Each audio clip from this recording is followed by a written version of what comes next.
नमस्कार माझा मित्र मैत्रिणींनो, मी तुमची आवडती लाडकी पियू मांजरेकर तारी घेऊन आले आज संकष्टी चतुर्थी स्पेशल खास व्लॉग। मला आज मोदक करायला नाही जमले, पण मी काहीतरी नवीन रेसिपी ट्राय केली आहे। यासाठी मी आज बनवलं आहे पनीर मटर पुलाव। तर मी आधी एका भांड्यामध्ये घी गरम करून त्याच्यामध्ये पनीर शॅलो फ्राय करून घेतलं आहे। घी शॅलो फ्रायमध्ये पनीर झाल्यानंतर मी त्याच तेलामध्ये त्याच घीमध्ये आधी जिरं फूल टाकलं। जिरं फुलल्यानंतर त्याच्यामध्ये मी खडे मसाले ॲड केले, दगडी फूल, काळी मिरी, तमालपत्र।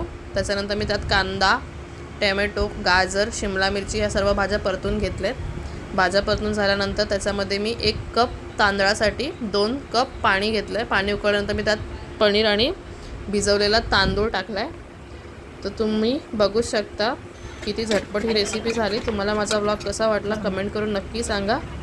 लाईक करा, शेअर करा, सबस्क्राईब करा। धन्यवाद।